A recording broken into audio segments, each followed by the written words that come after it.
Finish with sagittal plane. Now we will talk about movements in horizontal plane. Gizzi in 1910, describe about Gothic arch tracing, which is about lateral and anteroposterior movements in the horizontal plane.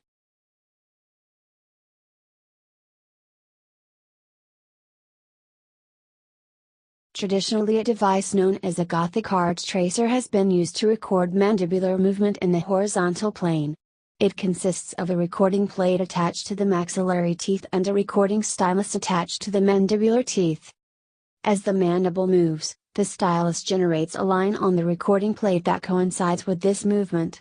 The border movement of the mandible in the horizontal plane can therefore be easily recorded and examined. When mandibular movement are viewed in the horizontal plane, a rhomboid-shaped pattern can be seen that has 4 distinct movement components plus a functional component.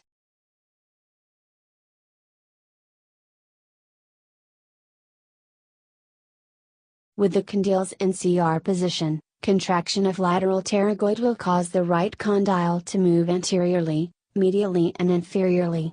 If the left inferior lateral pterygoid stays relaxed, the left condyle will remain situated in CR and the result will be a left lateral border movement.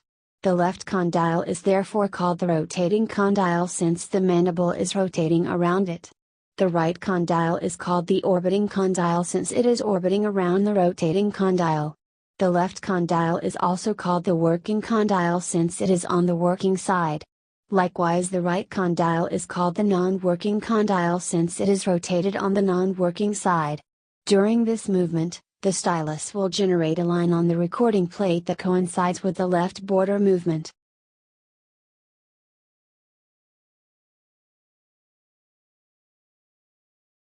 This slide shows the continued left lateral border movement with protrusion. With mandible in the left lateral border position, contraction of the left inferior lateral pterygoid muscle along with the continued contraction of the right inferior lateral pterygoid muscle will cause the left condyle to move anteriorly and to the right since the right condyle is already in its maximum anterior position. The movement of the left condyle to its maximum anterior position will cause a shift in the mandibular midline back to coincide with the midline of the face.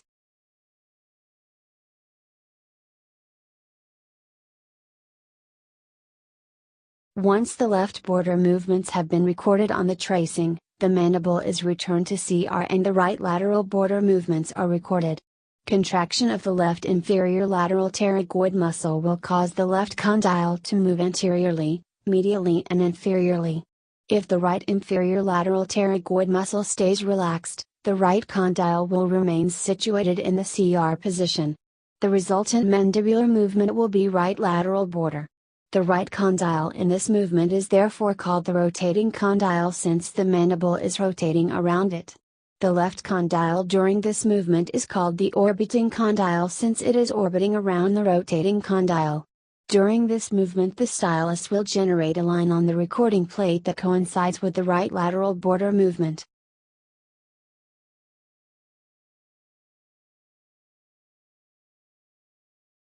This slide shows continued right lateral border movements with protrusion. With the mandible in the right lateral border position, contraction of the right inferior lateral pterygoid muscle along with continued contraction of the left inferior lateral pterygoid will cause the right condyle to move anteriorly and to the left. Since the left condyle is already in its maximum anterior position, the movement of the right condyle to its maximum anterior position will cause a shift back in the mandibular midline to coincide with the midline of the face.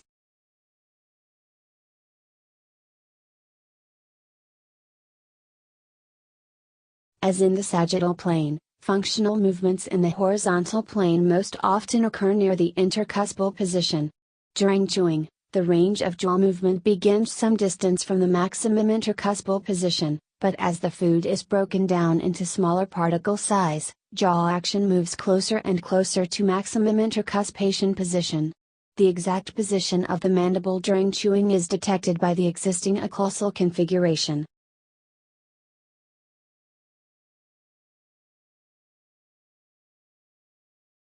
When mandibular motion is viewed in the frontal plane, a shield-shaped pattern can be seen that has 4 distinct movement components such as illustrated in the figure. along with the functional components. Although the mandibular border movements in the frontal plane have not been traditionally traced, an understanding of them is useful in visualizing mandibular activity three-dimensionally.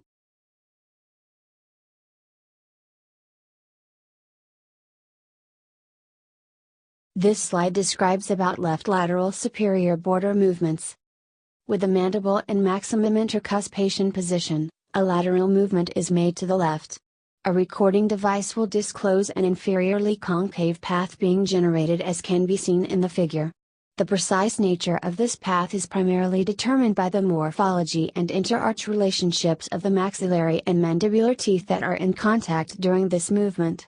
Of secondary influence are the condyle disc fossa relationships and morphology of the working or rotating side TMJ. The maximum lateral extent of this movement is determined by the ligament of the rotating joint.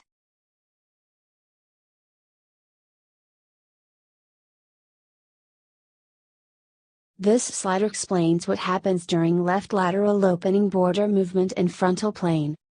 From the maximum left lateral superior border position, an opening movement of the mandibule produces a laterally convex path. As maximum opening is approached, ligaments tighten and produce a medially directed movement that causes a shift back in the mandibular midline to coincide with the midline of the face.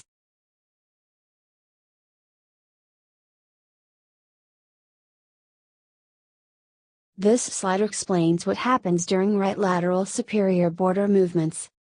Once the left frontal border movements are recorded, the mandible is returned to maximum intercuspation position. From this position, a lateral movement is made to the right that is similar to the left lateral superior border movement. Slight differences may occur because of tooth contacts involved.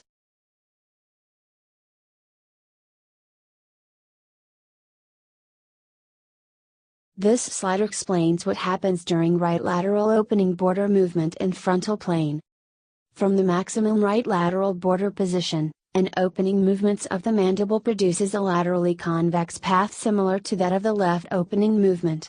As maximum opening is approached, ligaments tighten and produce a medially directed movement that causes a shift back in the mandibular midline to coincide with the midline of the face to end this left opening movement.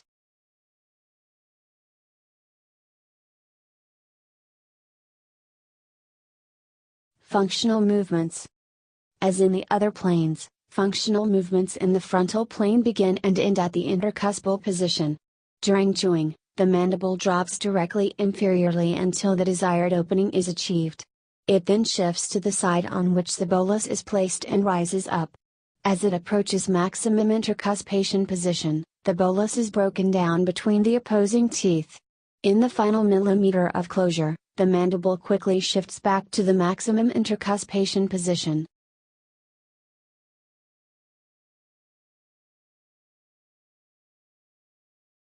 By combining mandibular border movements in the three planes, sagittal, horizontal and frontal, a three-dimensional envelope of motion can be produced.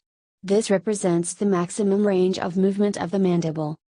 The resultant diagram has been termed Posselt's motion, also known as envelope of motion. The superior surface of the envelope is determined by the tooth contacts, while other borders determined by the TMJ and ligaments. Since it is the maximum range, the mandible is not capable of further movement beyond these described point borders, thus moving the mandible to these points is therefore called border movements of the mandible.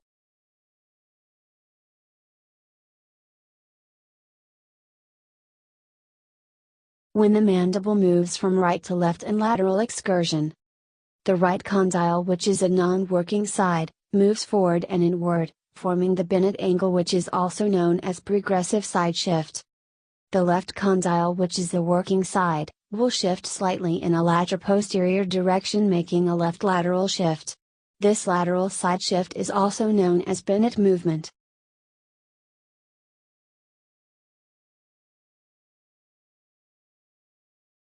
Now let us see what happens when the mandible moves from left to right in lateral excursion. The left condyle, which is the non-working side, moves forward and inward, forming the Bennett angle. This is also known as a progressive side shift. On the other hand, The right condyle, which is the working side, will shift slightly in a lateral-posterior direction, forming a right lateral shift. This lateral side shift is known as Bennett movement, happens on the working side. Note that this Bennett movement occur on the working side.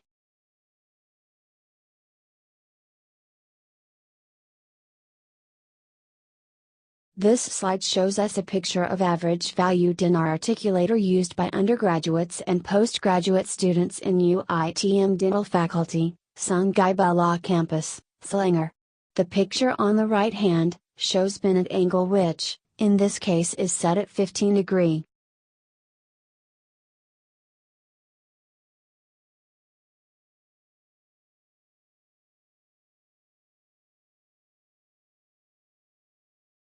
Thank you.